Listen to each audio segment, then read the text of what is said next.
So there's one thing that we haven't checked so far is we have a product here and we have an ID to it as well. So can we use ID as a query param and search the product that way? Can we do that? So server is running, let's do it. Well, as it turns out, it doesn't give me the product back, but it works for other things. For example, if I do product name is equal to Google, then it does give me a product, right? But when I actually look against the underscore ID, it doesn't work.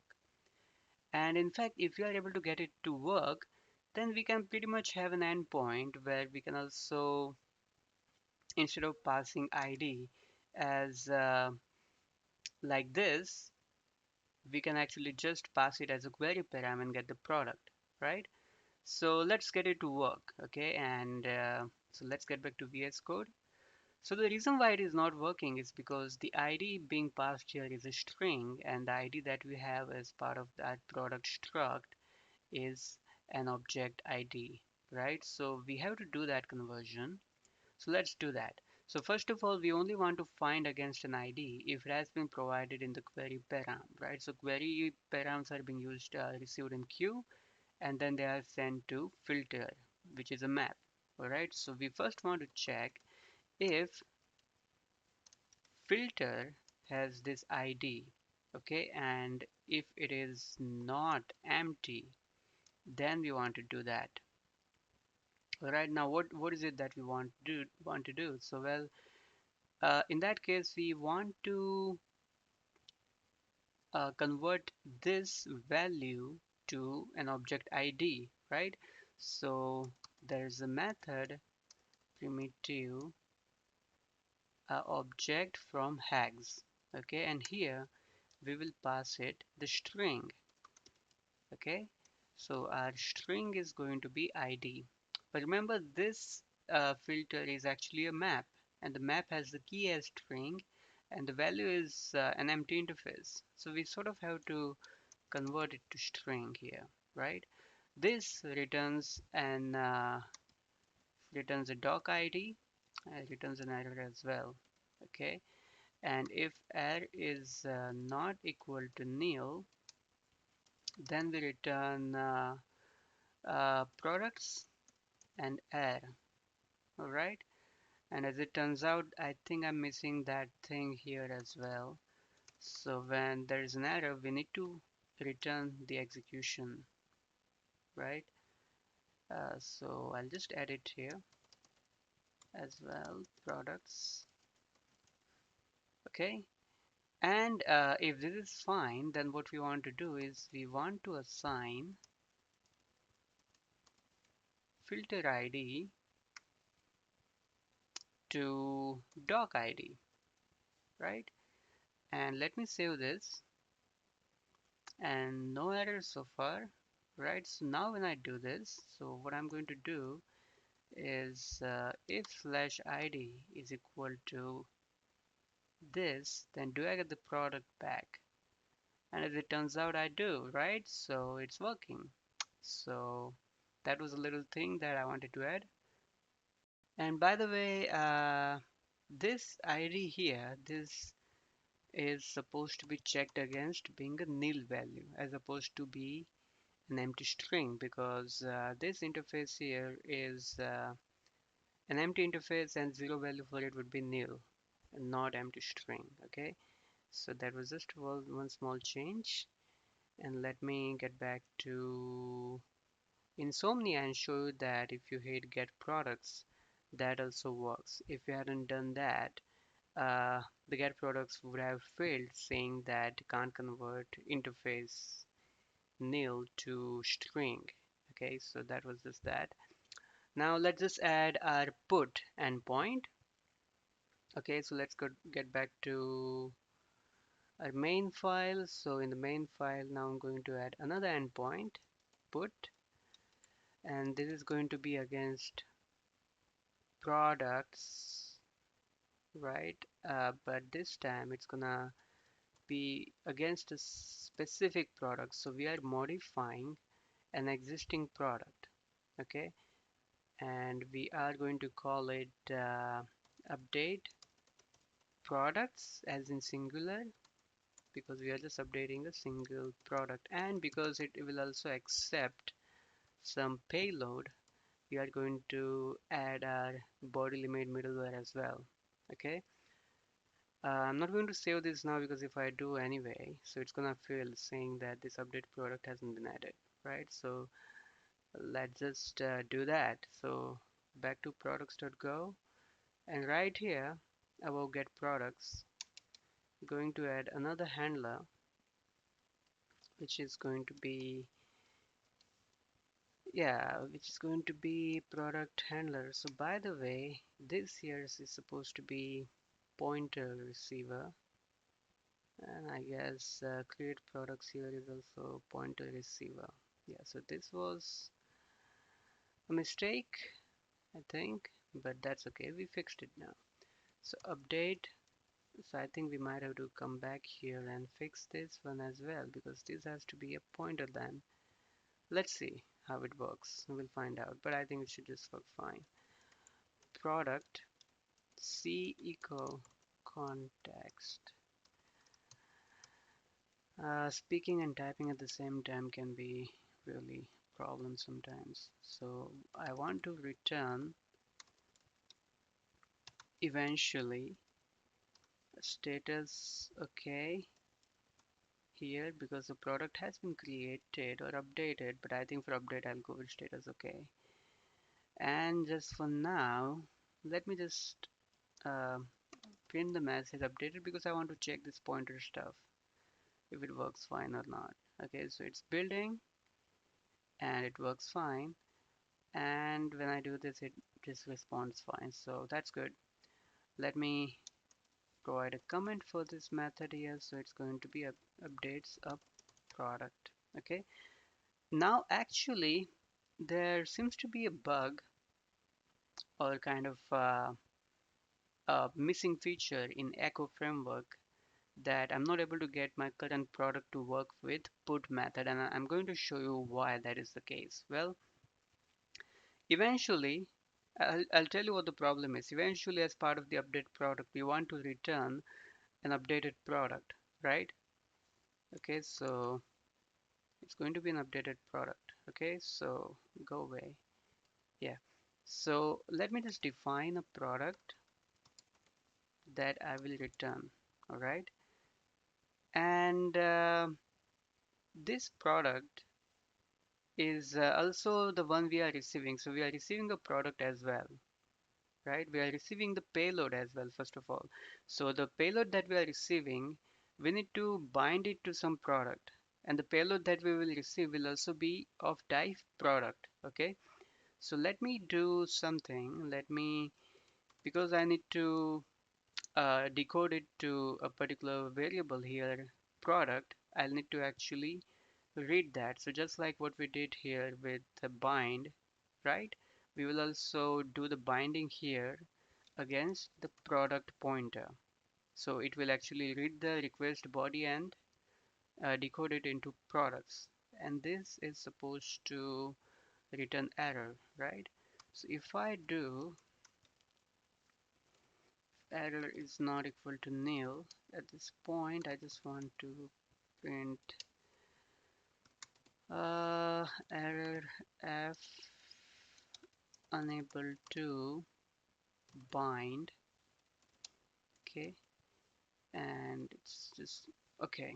All right, now ideally when I'm sending the product, an updated product, this should just work fine, right? uh, Finding updating which product is the second matter, so we will actually have to eventually read uh, the parameter that has been supplied as an ID. So we will have to get something that has been supplied as an ID, look it up against MongoDB, check whether it first exists or not, and if it does, then we want to update that product with whatever has been supplied as a request payload, which has been decoded right now to this product variable. So we will follow the steps later, but for now, this seems to be the problem. So let me just do this. So if Right now the code just as it is, it should return me the product that has been decoded back into the response with the put method. Okay, so let's see what exception we get here. All right, so I'm going to change this to method put. I'm going to remove this square brackets, and I'm going to eventually have something like this. Okay, and I want to, let's say this is the product that I want to update, so I'll give the ID here. I want to change, let's say, the currency to INR, product name to Krunal, for example. Okay, and this should right now just give me this payload just as it is, because that's what I'm doing right now. I'm not doing a lot of other things that I'll be doing later, but for now I just want to check this bind method. Okay, so when I do that, it sends me this unknown type error. It was supposed to work, but it didn't, and it's kind of a spooky thing. It turns out that when we had the create products method, I used to have a slice of product, and with that it used to work. But now I have this product which is not a slice, and with that it doesn't work. And I don't know why, but let me do one thing. Let me just comment out this ID field. Okay. Uh, yeah, it's going to throw a lot of exceptions elsewhere. I think product ID 95 here as well. Insert product is defined, but I just want to comment some things out and see how far I can get. Okay, so it goes fine, right? Now when I do this, it does send me the product with the currency is INR. It just returns me an empty product, right? I send this product, it decoded it to an empty product, and it returned me an empty product. If you see that the ID field is missing, right, because I commented it out, and the other fields are assuming the default zero values.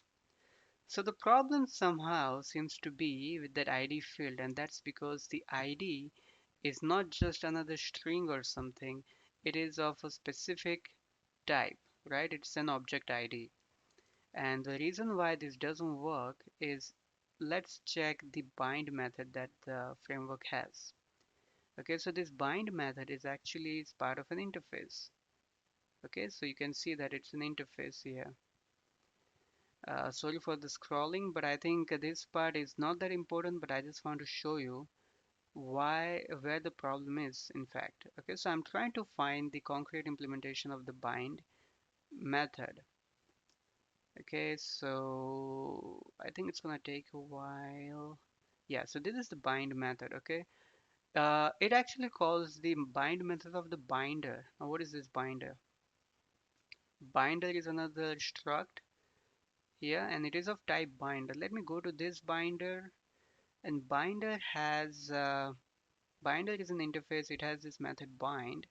If you scroll down to this bind, this is the bind method that gets invoked. Okay, so you pass this the product that you want to decode it into, and then there is a bit of check here. All right, if you come down here at some point, you see that this unknown type is the error that is being returned right now, right? It was the unknown type that was being returned. So if I do this now, okay, I haven't saved the code, that's why. But this was the error that was being returned, and that is because it's checking the product, the interface that is being passed against a certain type, pointer, integer, integer 8, 16. It's got a fixed set of things that it's supposed to that the product fields are supposed to have, but object ID is none of them, and then it returns unknown type. So I think this is the reason why our put method, for our put method implementation, we will have to not use bind method. And if we are not going to use the bind method, we will also not be able to do the validation that follows it. So remember, after bind we also do the validation, but it turns out that we will not be able to do the validation as well. So I think this is the issue that I found. If you guys have any solution to this within the Echo framework, then let me know. But I think so far I'm not able to get it to work. And so far the issue seems to be the limited set of field types that the Echo framework is supporting for the bind operation. Okay, so that was the issue, and now we'll get to the actual solution on how to implement this. Okay. Okay, so now we know what the problem is. Let's try to implement the put method. Okay, so I'll just remove this code. What we want eventually is we want to get we want to call a method called, let's say, modify products. Modify product. Okay, we are going to pass it the context dot background. Right. We are also going to pass it the parameter ID. We are also going to pass it the request body. So this gets you the request body, but it is of type read closer, right? And we also need to pass it the collection, all right? So that is going to be h call. What we want to get back is a product and an error. So if error is not equal to nil, then we want to return error, or we want to return c.json, and this would be http status okay, and this would be product. All right, so that's what we want to return. Now let's write this method modify product. Okay, so modify product will accept context and we'll call it ctx by convention in Go. Then we are expecting an ID which is going to be of type string. We are expecting a request body which is going to be of type read closer, and it's been imported. And we are going to have a collection which is going to be dbifs collection API. All right, and what we want to return is product and error. Okay, now we want to do a couple of things here. So first of all, we want to find if the product exists, right? So if not, then we want to return 4 of 4, not found. Then the next thing we want to do is we want to decode the request payload, all right? And if we find an error with that, then we want to return internal server error, all right? So 500. Then we want to actually validate the request as well. Okay, so the request that has been sent to us needs to be validated as well, and if that is not valid, then we want to return 400, so that is bad request. Okay, and if everything is fine, then we want to eventually update the product.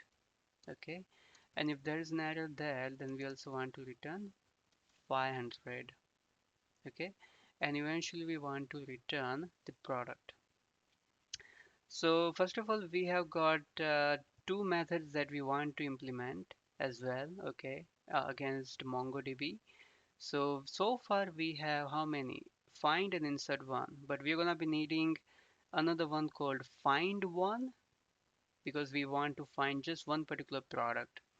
And we also need to have an update one as well. Okay, so let's just implement them in the interface. Let's put them in the interface.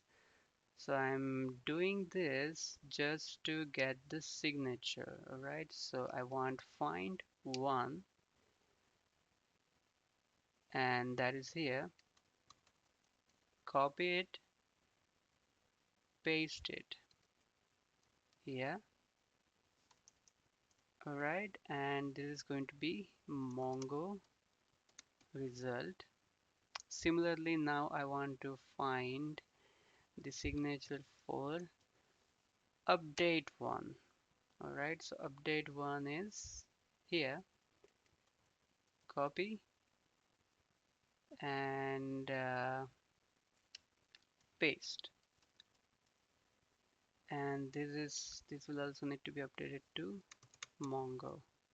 All right, so this is saved, but not a problem. Now in main, let me remove this line. Okay, what else do we have here? So this thing is fine. And in products.go now, we start doing this implementation. All right, so we first of all we define a product variable. All right, and now what we need to do, go away. Yeah, now what we need to do is we need to find if the product exists or not. All right, so we need to find one. So it takes a context and a filter. All right, and it gives us a result, right? Uh, what is it? Gives us a single result. Okay, so that is fine. But where is the filter? So our filter is going to be based on am, and it's going to be uh, it's going to be slash id is equal to the id.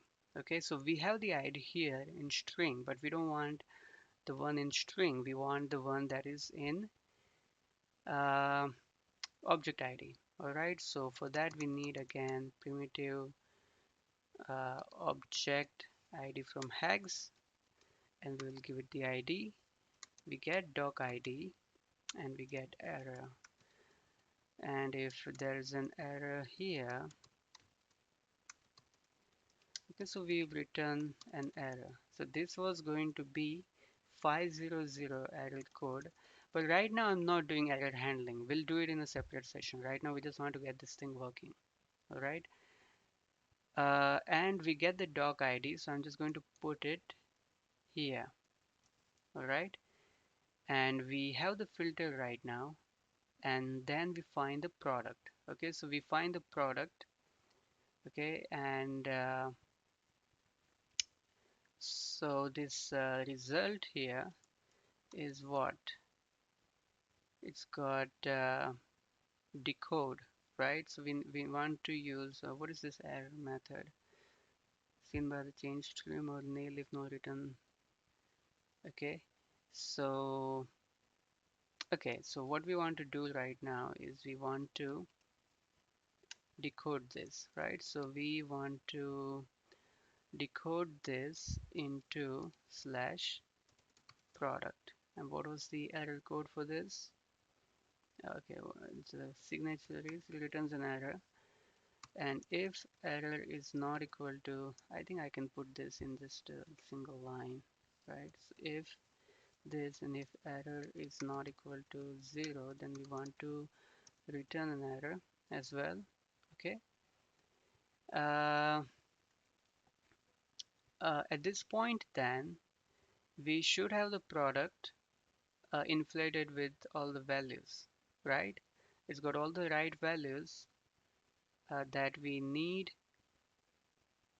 mm, that we got from the find one method. Okay, so we have the product. Okay, so this is not part of the decode. Actually, the decode part is something different. So now we do the JSON decoding of the request body. Okay, so now we get new decoder, and it's going to accept an IO reader. All right, so we have an IO reader that is request body. Okay, and this has the method called decode, and we are going to pass it the product. Okay, so it's going to read the request body, and it's going to actually use that to populate the fields in the product. Okay, That way we then get the product which has already been updated with the values that we found from the database. It already has some values, right? It's a product that already exists. But we tried to use the request body that's been sent to us to decode it into this product so that it's going to now update the fields that are needed to be updated on this product variable. It's going to update its fields with the ones that are sent to be updated, right? So that's what it will do. This decode operation then returns, I hate this. So I think it returns, it doesn't give me, I just want the signature of it. Okay, I think I am assuming that it's just error. Alright, so if this is not nil, then we also want to return an error.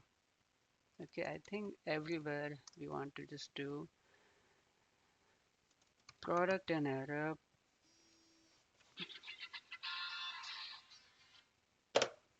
product and error. Alright, sorry for that. I just had, I was getting a call. Alright, so uh, we get the decoder, we get the request body, and now we have the product that we can use. Okay, but now we also need to validate it. So what we are going to do is we have this variable called v. All right, we already have it uh, right here defined, right, validator, and we are using it in this validator, right? But we are going to use it separately now, not as part of a validator function because of the issue that I just told you about, right? So we are going to uh, check if the product now with the updated fields, is it valid or not? And that way we will be able to check whether the updated fields that has been sent to us are valid or not. Okay, if they are not, we return the error. All right, and if it is all fine, then what we do is we send collection update one, and this time it's going to take context. What is the next field? The next is filter, and then the third one is actually the interface, the product. The fourth one is the option. We're not going to use that. So next one is filter.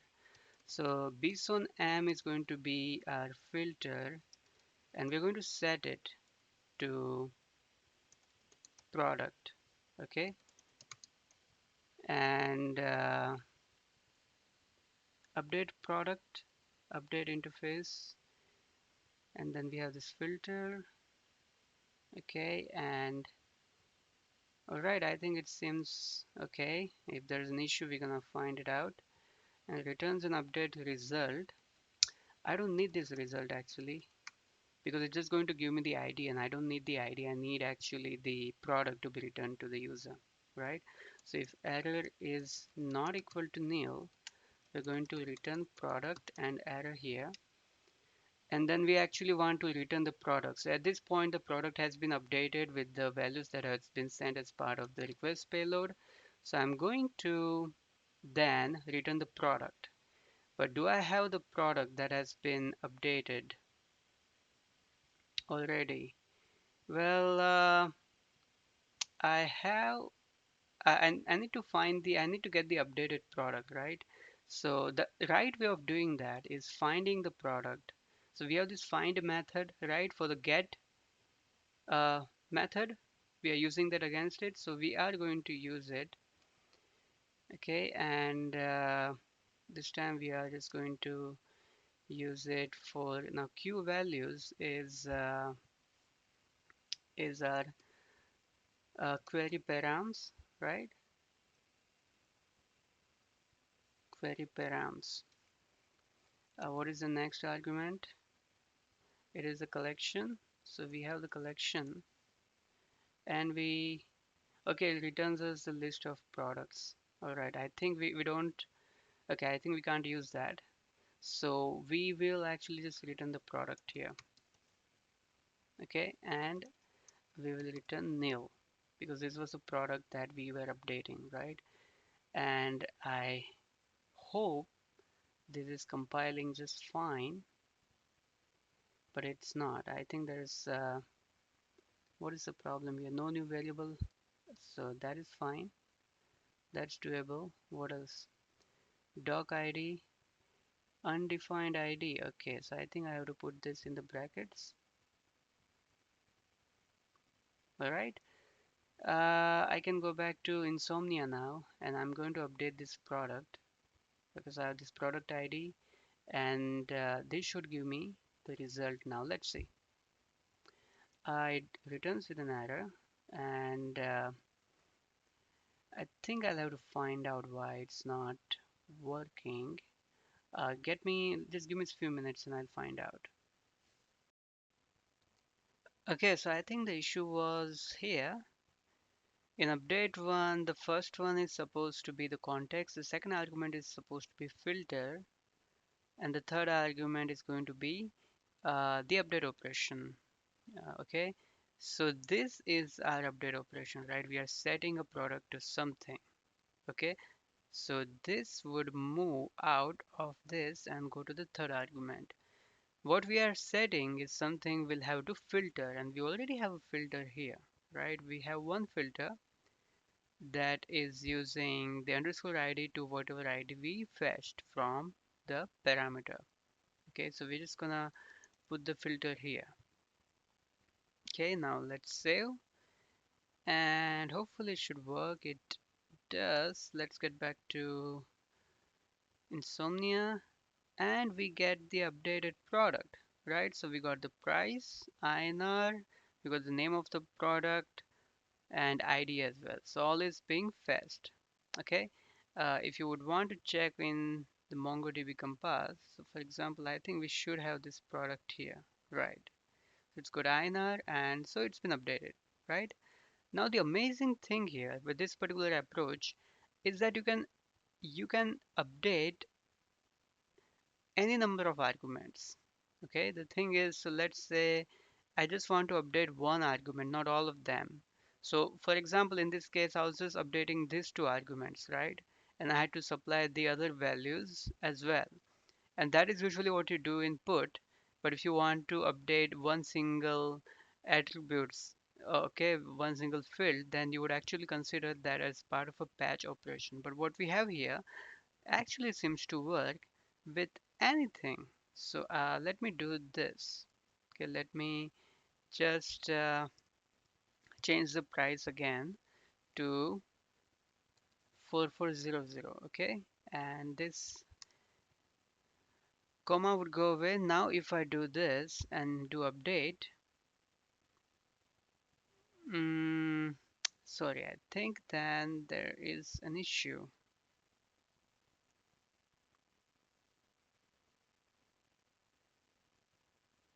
Okay, let me see. If I go back here and if I update the price to this, and somehow suddenly it's not working. Okay, all right, I think yeah, the problem is this is not a valid price value, right? We have set some price, some upper limit to the price. Okay, so I'm just gonna set it to 700 now.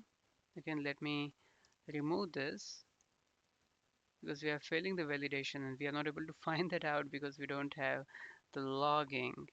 All right, so you see that just one single attribute is also changeable here. I can change the currency to let's say GBP and that's gonna be in double quotes, and if I send it I've got the GBP here.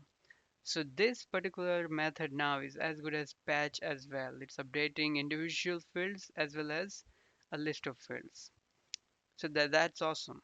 All right, now about the logging, so we don't have logging, so let me just add the logging here. All right, so everywhere where we had the logging missing, just gonna add logging. So this one is cannot convert to object ID. So this logging is not comprehensive. Right now I'm just actually typing something meaningful, but you should, type more meaningful messages here. All right, so unable to to decode to product. All right, the response that we get, we are unable to decode it. Okay, and here as well. So this one is unable to decode using request body. Again, like I said, these are not really good messages, log messages. You should always work on them, but just so that we have some idea on where we might be going wrong, that's why we are doing this. So this is where unable to validate the struct, right? And that's gonna be this, and this is unable to update, right? So that's gonna be unable to update the product, right? And that's enough. Now, like I said, that we have this separate error responses, and we're not doing anything with that right now. In fact, not even other methods. Eventually, what we want to be able to do is something like this. Okay, so the echo object has this object called this method called new HTTP error. Okay, so for example, if we want to send back the new HTTP error here, then we'll have to just do something like this. So 500 and some message. Okay, that is meaningful. Alright, now message could be an interface, but ideally we want to have some kind of a struct that will define what the message is. Okay, usually that's what you would want to do. For example, if this is being consumed by some front-end application, then you would have some kind of a custom application code that the front-end system will be able to identify and customize the message that they show to the end user accordingly. You don't have to handle the messages being shown to the customer here, but there's just some kind of code to customer message mapping somewhere that the front end team will be able to manage, right? So this is what you would want to do eventually, and you would also want to change the error type here. In that case, would be HTTP error from echo. All right, so this is what we want to do, but right now just let it be. Maybe sometime in another session, but we are going good so far, right? So that's pretty awesome. And there's this one thing here. I think when we get the response, maybe we can check for errors whether we were able to find the product or not. And then that is why we should be able to present this response code. So there's this error method, and I haven't used it myself. So usually what it says that it's supposed to return the last error seen by the change stream. So let's see if that works out. But right now I'm not going to use that. But you might want to explore that. All right. So that was it for put method. We still have the unit test for put to go, but I think that was a lot the for a single method to be covered. But it was useful, right? I'm just gonna save this and commit it, and then we'll in the next session we'll actually start with the put methods test case, and then we'll tackle delete method and another method called get, where we will try for get slash products slash id, something like this. Although we don't need it right now, but what we had here as part of this, where we can pass the a query param for id and then get the product, would actually give you a list of products, so you'll get a slice in return, and you don't want that. What you want is a single product, and that's why it's ideal to have uh, the get slash id endpoint as well, right? So that's what we'll do in the next session. Till then, see you.